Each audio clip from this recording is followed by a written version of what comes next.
오늘 시간에는 요한복음 1장 10절로 13절을 중심으로 해서 세상과 예수님 이라는 제의 말씀을 상고하는 가운데 피차의 풍성한 은혜 받기를 원합니다. 세상 모든 사람들의 생활을 들여다보는 예수님의 거울입니다. 그 거울을 통해 우리 성도들이 일거수일투족 은행 심사까지 꽤 들어보고 계십니다.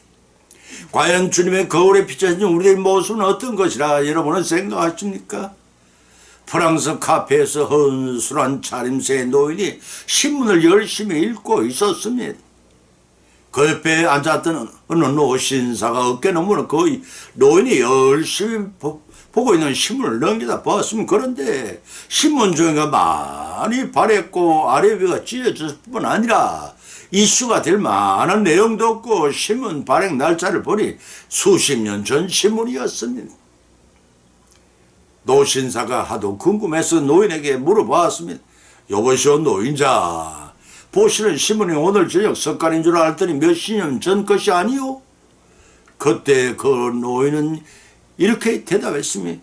아, 그때나 지금이나 똑같은 세상이 아니오. 오히려 태어나게 방문한 그 노인을 통해 우리가 쇠 있는 세상의 단면을 느낄 수가 있을 것 같습니다.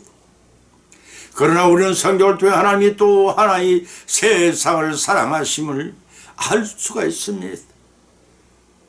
세상을 사랑하신 그 하나님을 믿는 우리 역시 우리 속에 속해 있는 이 세상을 사랑하여 우리가 생활하는 자리를 평안시킬 수 있어야 합니다.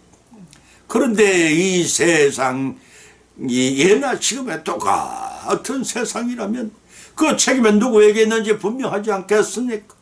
우리 기독교인이 책임이라 할 수 있을 것입니다. 분명히 이 땅에 출임하신 예수님께서는 따르는 제자들에게 세상의 소금과 빛의 역할을 강조하셨습니다. 소금의 역할을 잘 감당하지 못하는 세상이 더 부패해졌고 빛의 역할을 소홀히 하여 어둠이 오히려 빛을 가리우는 세상이 된 것이 아닌지 우리 한 번쯤 돌이켜봐야 할 것입니다. 하나님께서는 살아가는 세상을 우리에게 주시지 않았습니다. 죄 있는 인간들이 하나님 중심에서 육신 중심의 삶에 더 치중해 감으로써 혼탁했다는 사실을 누구나 부인할 수가 없습니다. 옛날에는 이러지 않았는데 이러지 않았고 말고 탄식하고 혀를 차면서 강 건너 불교를 하던 우리들이 아닙니까? 마침내 그 불이 강을 건너 우리 집 안으로 먼저 들어오게 된 것입니다. 이러한 세상을 누가 세웠는지 어떻게 사랑하셨는지 세상과 하나님과 세상, 예수님과 세상, 성도와 세상 관계를 본문을 말씀 삼고 주일 오전 오후 수요 낮 시간까지 세상을 통해 상고하는 가운데 피차의 풍성한 은혜 받는 귀한 시간 되시기를 예수님의 이름으로 간절히 기원을 드립니다. 아멘. 첫 번째는 예수 그리스도 세상을 세우셨습니다. 요한복음 1장 10절 13절을 찾아보면 그가 세상에 계셨으며 세상은 그로 말미암아 지은 바 되었으며 세상에 그를 알지 못하였고 자기 땅에 오며 자기 백성을 영접지 아니하였으나 영접하는 자 곧 그 이름을 믿는 자들에게 하나님의 자녀가 되는 권세를 주었으니 이는 혈통으로나 육종으로 사람의 뜻을 하지 아니하고 오직 하나님께서 난 자들이라고 하였습니다. 본문 서두에 그가 세상에 계셨으면 하는 선언의 말씀에 대해 학자 사이에 두 가지 견해가 있습니다. 그 첫 번째 견해는 창조 이후 성육 신하기까지 영으로 이 세상에 계셨다는 설과 그 두 번째는 성육신하시고 성자하시기 전까지 예수님이 지상세계를 가리킨다는 견해가 그것입니다. 그런데 이어지는 문장이 세상이 그를 알지 못하였다는 어구를 볼 때 지상세계로 보는 것이 타당할 것입니다. 또 본문에서 세상에는 단어가 세 번이 나오는데 이 세상에 대해서도 의견이 분분합니다. 그 중에서 핸드릭스는 세 번 나오는 세상 모두를 하나님이 떠난 인간의 상태를 보았습니다. 그러나 앞에 나오는 두 세상은 하나님 지으신 피조물로서의 세상을 떠나고 마지막 세 번째 나오는 세상은 하나님을 떠난 불신 인간의 세계라고 보는 것이 자연스럽습니다. 본절 중반에 이어지는 말씀 중에 세상이 그로 말만 지어받았으니 그 세상이 그를 알지 못하고 라고 하였습니다. 자신들의 창조주조차 몰라보는 타락한 인간의 죄악선을 단식초로 증거해 주는 말씀인 것입니다. 다시 말해서 창조주이면서 구원자이신 예수 그리스도께서 인간을 사랑하시어 어두운 세상에 내려왔으나 자신의 피조물 인간이 이를 완전히 거부하였던 것입니다. 이 말씀은 당시 예수를 못 박는 자는 물론 이거니와 오늘날의 불신자에게도 해당이 됩니다. 본문 11절에서는 자기 땅에 오심에 자기 백성이 영접지 아니하였으니라고 하였습니다. 이 말씀이 더 일합니다. 창조주를 모르는 무지한 백성이지만 하나님은 그들이 자기의 소유임을 천명하실 말씀입니다. 다시 말해서 하나님의 형상대로 지원받은 인간이 거부로 하나님의 통치가 깨어져서 기자 이스라엘을 대가의 선민으로 세웠지만 그들조차도 배반을 하고 말았습니다. 하나님께서는 독생자 예수를 보내셔 소유를 모셨으나 유대 민족은 그를 거부했다는 뜻입니다.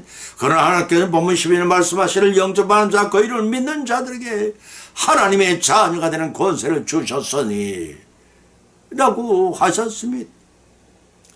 선교사 데이비드 리빙스턴이 장례 행렬이 어느 거리를 지날 때 일어난 일입니다. 수많은 군족들 가운데 허름한 옷을 입은 한 사람이 지나가는 행렬 속으로 뛰어들려고 했습니다. 그러자 군중들은 그가 장례식의 방해자인 줄 알고 그를 비난하며 행렬 밖으로 밀어내버렸습니다. 길가로 넘어진 그를 큰 소리 울며 비통하게 외쳤습니다. 나는 누구보다는 리빙스턴을 잘 알고 있어. 나는 그를 볼 권리가 있단 말이오. 우리는 어렸을 때 주일학교도 함께 다녔고 블렌타이어 공장에서도 안주에 함께 일해서 그러나 그 이후 그는 그리스도를 믿고 따르더니 선교사 되어 아프리카로 갔고 오늘 이렇게 훌륭한 장례식을 치르는데 나는 이렇게 거리에 불황 자가 되어버렸어. 그때 나도 그처럼 그리스도를 믿었더라면 이러한 처지는 아니 되었을 것이오. 그때 가만히 곁에서 듣고 있던 노신사가 다정하게 그가 다가가서 격려해 줬으니 여보시오. 당신의 절반이 이제 끝났어. 당신의 지금이라도 그리스도를 영접하면 리빙스턴과 같은 훌륭한 자녀가 될 것이오. 하나님이 거리의 불황자도 그리스도를 영접하면 하나님의 자녀로 삼으신다요. 조금 더 늦지 않아서 지금 결단하시오. 예, 울보시던 그런 노시사의 도움으로 교회를 나가게 되었고 이후 거리의 불황아들을 대상으로 전도 활동에 주력하고 되는 귀한 목사가 되었으며 이렇듯 하나님은 언제라도 주 믿고 영접하는 모든 자에게 하나님의 자녀가 되는 놀라운 오늘 시간에는 요한복음 1장 10절로 13절을 중심으로 해서 세상과 예수님 이라는 제의 말씀을 상고하는 가운데 피차의 풍성한 은혜 받기를 원합니다. 세상 모든 사람들의 생활을 들여다보는 예수님의 거울입니다. 그 거울을 통해 우리 성도들이 일거수일투족 은행 심사까지 꽤 들어보고 계십니다. 과연 주님의 거울에 비춰진 우리의 모습은 어떤 것이라 여러분은 생각하십니까? 프랑스 카페에서 헌술한 차림새의 노인이 신문을 열심히 읽고 있었습니다. 그 옆에 앉았던 어느 노신사가 어깨 너머는 그 노인이 열심히 보고 있는 신문을 넘기다 보았으면 그런데 신문 종이가 많이 바랬고 아래 위가 찢어졌을 뿐 아니라 이슈가 될 만한 내용도 없고 신문 발행 날짜를 보니 수십 년 전 신문이었습니다. 노신사가 하도 궁금해서 노인에게 물어보았습니다. 여보시오 노인자, 보시는 신문이 오늘 저녁 석간인 줄 알았더니 몇십 년 전 것이 아니오? 그때 그 노인은 이렇게 대답했습니다. 아, 그때나 지금이나 똑같은 세상이 아니오. 오히려 태어나게 바문한 그 노인을 통해 우리가 쇠 있는 세상의 단면을 느낄 수가 있을 것 같습니다. 그러나 우리는 성경을 통해 하나님이 또 하나의 세상을 사랑하심을 알 수가 있습니다. 세상을 사랑하신 그 하나님을 믿는 우리 역시 우리 속에 속해 있는 이 세상을 사랑하여 우리가 생활하는 자리를 평안시킬 수 있어야 합니다. 그런데 이 세상이 예나 지금의 똑같은 세상이라면 그 책임은 누구에게 있는지 분명하지 않겠습니까? 우리 기독교인이 책임이라 할 수 있을 것입니다. 분명히 이 땅에 출임하신 예수님께서는 따르는 제자들에게 세상의 소금과 빛의 역할을 강조하셨습니다. 소금의 역할을 잘 감당하지 못하면 세상이 더 부패해졌고, 빛의 역할을 소홀히 하여 어둠이 오히려 빛을 가리우는 세상이 된 것이 아닌지 우리 한 번쯤 돌이켜봐야 할 것입니다. 하나님께서는 타락한 세상을 우리에게 주시지 않았습니다. 죄 있는 인간들이 하나님 중심에서 육신 중심의 삶에 더 치중해 감으로써 혼탁했다는 사실을 누구나 부인할 수가 없습니다. 옛날에는 이러지 않았는데 이러지 않았고 말고 탄식하고 혀를 차면서 강 건너 불경을 하던 우리들이 아닙니까? 마침내 거불이 강을 건너 우리 집 안으로 먼저 들어오게 된 것입니다. 이러한 세상을 누가 세웠는지, 어떻게 사랑하셨는지, 세상과 하나님과 세상, 예수님과 세상, 성도와 세상 관계를 본문을 말씀 삼고 주일 오전 오후 수요 낮 시간까지 세상을 통해 상고하는 가운데 피차의 풍성한 은혜 받는 귀한 시간 되시기를 예수님의 이름으로 간절히 기원을 드립니다. 아멘. 첫 번째는 예수 그리스도 세상을 세우셨습니다. 요한복음 1장 10절 13절을 찾아보면 그가 세상에 계셨으며 세상은 그로 말미암아 지은 바 되었으며 세상에 그를 알지 못하였고 자기 땅에 오면 자기 백성이 영접지 아니하였으나 영접하는 자 곧 그 이름을 믿는 자들에게 하나님의 자녀가 되는 권세를 주었으니 이는 혈통으로나 육종으로 사람의 뜻을 하지 아니하고 오직 하나님께서 난 자들이라고 하였습니다. 본문 서두에 그가 세상에 계셨으면 하는 선언의 말씀에 대해 학자 사이에 두 가지 견해가 있습니다. 그 첫 번째 견해는 창조 이후 성육신하기까지 영으로 이 세상에 계셨다는 설과, 그 두 번째는 성육신하시고 성장하시기 전까지 예수님이 지상세계를 가리킨다는 견해가 그것입니다. 그런데 이어지는 문장이 세상이 그를 알지 못하였다는 어구를 볼 때 지상세계로 보는 것이 타당할 것입니다. 또 본문에서 세상에는 단어가 세 번이 나오는데 이 세상에 대해서도 의견이 분분합니다. 그 중에서 핸드릭스는 세 번 나오는 세상 모두를 하나님이 떠난 인간의 상태를 보았습니다. 그러나 앞에 나오는 두 세상은 하나님 지으신 피조물로서의 세상을 떠나고 마지막 세 번째 나오는 세상은 하나님을 떠난 불신 인간의 세계라고 보는 것이 자연스럽습니다. 본절 중반에 이어지는 말씀 중에 세상이 그로 말만 지어받았으니 그 세상이 그를 알지 못하고 라고 하였습니다. 자신들의 창조주조차 몰라보는 타락한 인간의 죄악선을 단식초로 증거해 주는 말씀인 것입니다. 다시 말해서 창조주이면서 구원자이신 예수 그리스도께서 인간을 사랑하시어 어두운 세상에 내려왔으나 자신의 피조물 인간이 이를 완전히 거부하였던 것입니다. 이 말씀은 당시 예수님 못 박는 자는 물론 이거니와 오늘날에는 불신자라기도 해당이 됩니다. 본문 11절에서는 자기 땅에 오심에 자기 백성이 영접지 아니하였으니라고 하였습니다. 이 말씀이 또 이랍니다. 창조주를 모르는 무지한 백성이지만 하나님은 그들이 자기의 소유임을 천명하시는 말씀입니다. 다시 말해서 하나님의 형상대로 지원받은 인간이 거부로 하나님의 통치가 깨어져서 지자 이스라엘을 대가의 선민으로 세웠지만 그들조차도 배반을 하고 말았습니다. 하나님께서는 독생자 예수를 보내셔 소유를 모으셨으나 유대 민족은 그를 거부했다는 뜻입니다. 그러나 하나님께서는 본문 12절 말씀하시를 영접하는 자 그 이름을 믿는 자들에게 하나님의 자녀가 되는 권세를 주셨으니 라고 하셨습니다. 선교사 데이비드 리빙스턴이 장례 행렬이 어느 거리를 지날 때 일어나 이릅니다. 수많은 군족들을 가득 허름한 옷을 입은 한 사람이 지나가는 행렬 속으로 뛰어들려고 했습니다. 그러자 군중들은 그가 장례식의 방해자인 줄 알고 그를 비난하며 행렬 밖으로 밀어내버렸습니다. 길가로 넘어진 그를 큰 소리 울며 비통하게 외쳤습니다. 나는 누구보다도 리빙스턴을 잘 알고 있어. 나는 그를 볼 권리가 있단 말이오. 우리는 어렸을 때 주일학교도 함께 다녔고 블렌타이어 공장에서도 안주에 함께 일해서 그러나 그 이후 그는 그리스도를 믿고 따르더니 선교사에 아프리카로 갔고 오늘 이렇게 훌륭한 장례식을 치렀는데 나는 이렇게 거리에 불황자가 되어버렸어. 그때 나도 그처럼 그리스도를 믿었더라면 이러한 처지는 아니 되었을 것이요. 그때 가만히 곁에서 듣고 있던 노신자가 다정하게 그가 다가가서 격려해 주었으니, 여보시오, 당신의 절반이 이제 끝났소. 당신이 지금이라도 그리스도를 영접하면 리빙스턴과 같은 훌륭한 자녀가 될 것이오. 하나님이 거리의 불황자도 그리스도를 영접하면 하나님의 자녀로 삼으신다고. 조금 더 늦지 않아서 지금 결단하시오. 울보시던 그런 노시사의 도움으로 교회를 나가게 됐고, 이후 거리의 불황아들을 대상으로 전도 활동에 주력하고 되는 귀한 목사가 되었으며, 이렇듯 하나님은 언제라도 주를 믿고 영접하는 모든 자에게 하나님의 자녀가 되는 놀라운 축복을 베푸시는 얼마나 감사히는 하는 일인지 모릅니다. 사랑하는 성도 여러분, 여러분은 우리 모두 어떻게 하나님의 자녀가 되었는가를 돌이켜 보십시다. 부모의 신앙이 좋아서인가, 아니면 우리의 주의나 재물 때문인가, 그것은 하나님이 오로지 무조건적인 은혜입니다.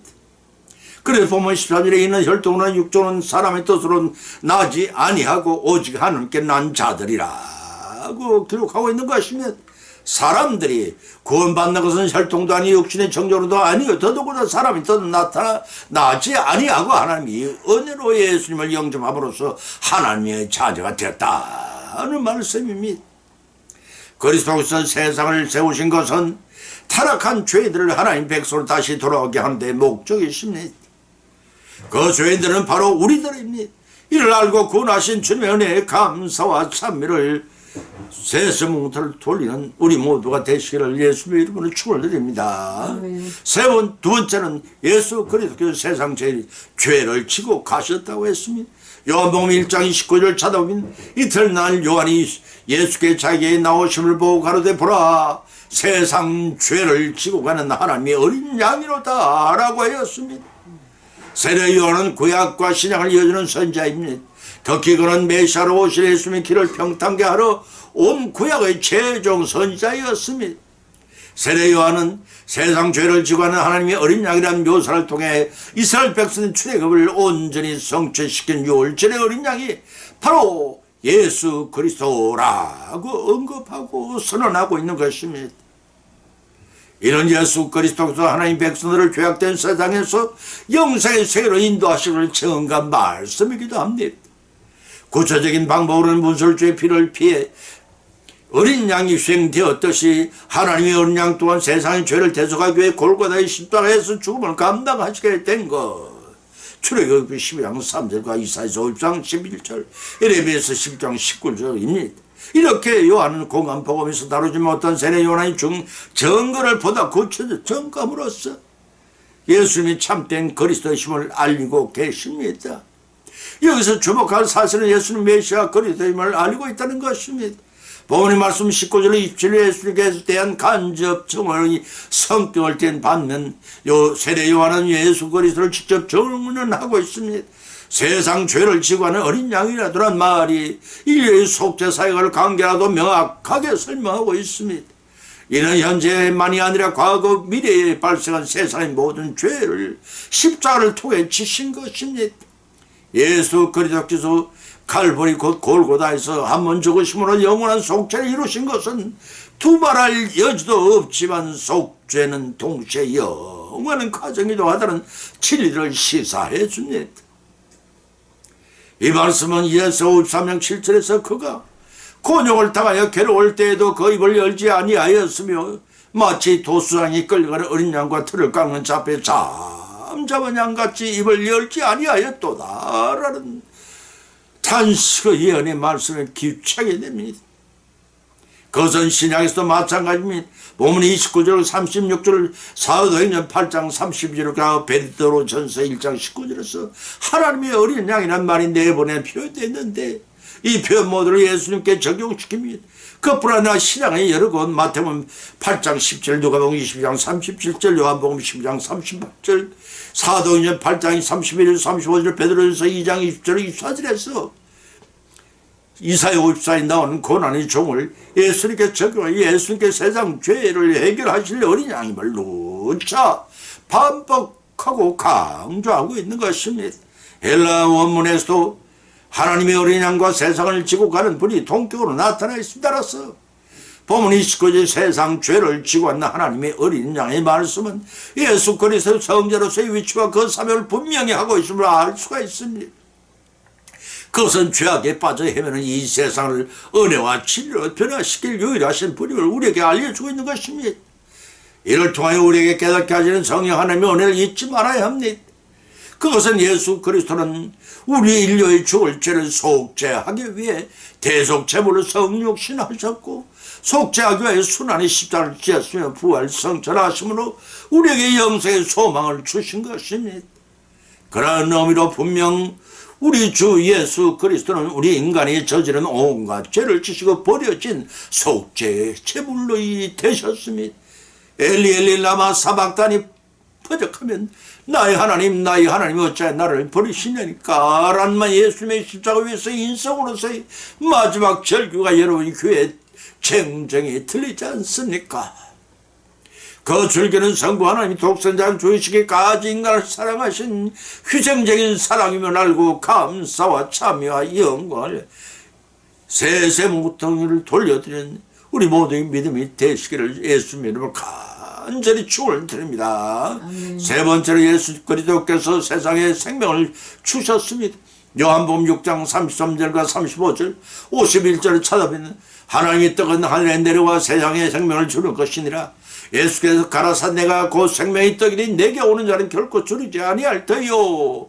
나를 믿는 자는 영원히 목마르지 아니하리라. 나는 하늘에 내려온 떡이니 사람이 이 떡을 먹으면 영생하리라. 나의 줄 떡은 곧 세상의 생명을 위한 내 살이로다 라고 하셨습니다. 떡 5덩어리와 물고기 2마리로 온 5,000명의 정족을 먹이신 오병이어 이적을 일으키신 예수님께서 많은 사람들이 호감을 갖게 된 사실을 살펴봤습니다. 표적을 통해 정치적 메시아로 오해한 유대 군중들이 예수님을 왕으로 삼기 위해 갈릴리 호수를 건너 가버나움까지 쫓아온 사건을 다루고 있는 것이 본문의 말씀입니다. 그들이 예수님을 뒤쫓아온 진짜 이유는 표적을 통해 주님의 어떤 불의신제를 깨달았기 때문이 아니었습니다. 예수님을 통해 자신의 현실적인 육신의 욕구를 채워줄 수 있는 분으로 여겨졌기 때문입니다. 이런 사실을 파악한 예수님은 저들을 나무라지 않으셨습니다. 유대 청중을 향해 썩어질 육신의 양식을 구하는 자들이 되기보다는 영생의 양식을 구하는 자들이 되라고 교훈하시면서 생명이 떡이신 예수님 자신에 관해 가르치셨습니다. 요한복음의 특징 가운데 하나는 요한은 단순히 이적 자체만 기록한 것이 아니라는 점입니다. 그 이적이 참 진리의 표적으로서 그리스도의 속성을 보여주는 의미를 지녀서를 해설해 주는 데 주력하고 있습니다. 따라서 요한은 오병이어의 그 이적 사건보다 더 많은 지면을 할애하여 그 이적이 예수님의 생명의 떡이심에 대해 상세히 기록하고 있는 것입니다.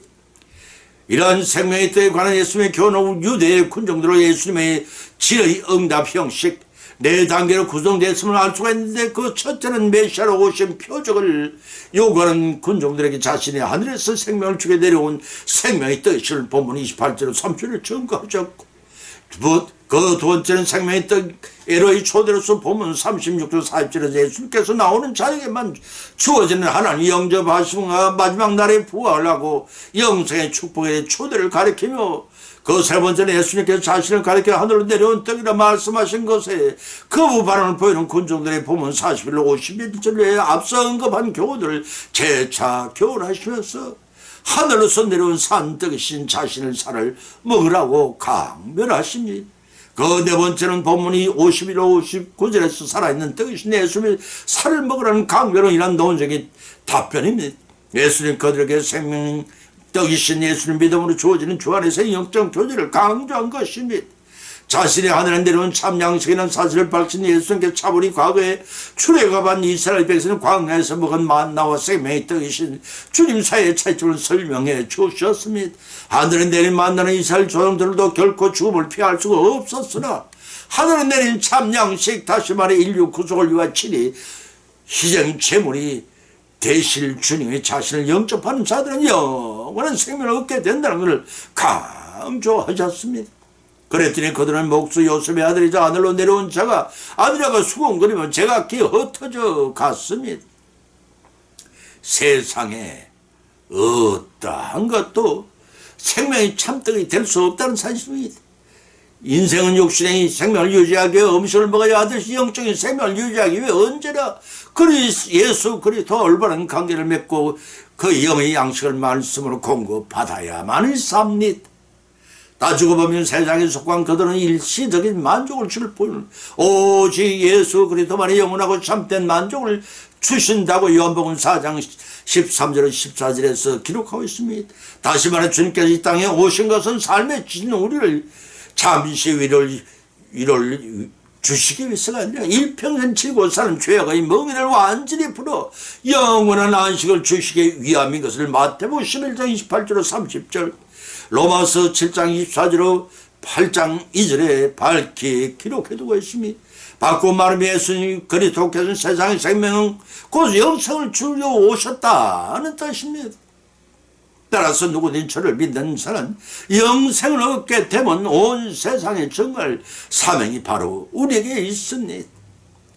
이를 명심하시고 천하보다 더 귀한 목숨을 구하시는 천도를 통해 하늘에서 가장 큰 상급을 받는 우리 모두가 되시기를 예수님의 이름으로 간절히 축원을 드립니다.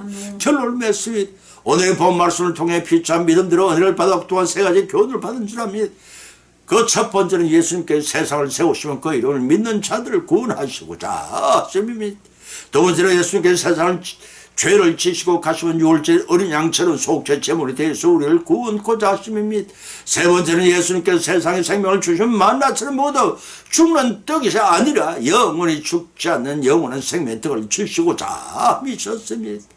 이러한 교훈을 받은 것으로만 그치지 말 세상을 세우시고 세상 죄를 지고 가시고 세상에 생명을 주신 예수님을 청량할 수 없습니다. 그 사랑과 그 은혜의 감사와 찬미의 영광을 이 땅에서는 물론 저 천성에 가서 하나님 보좌 앞에서까지 세세부터로 돌리는 저와 여러분이 되시기를 예수님 이름으로 간절히 축원을 드립니다. 아멘.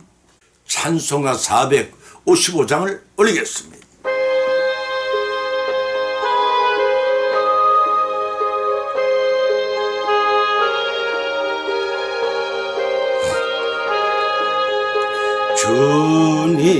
주님의 마음을 본받는 자 그 마음이 평강이 찾아오며 험악한 세상을 이기리니 하늘로부터 임함이로다.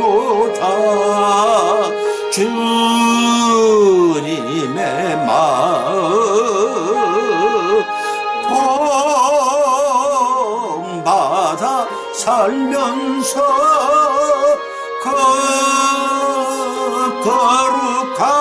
거룩하시 나도 이루리.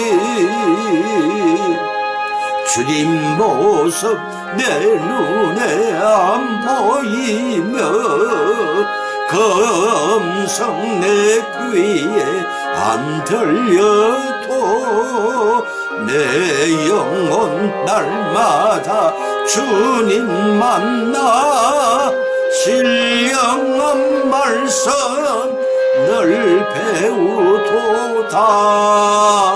주님의 마음 본받아 살면서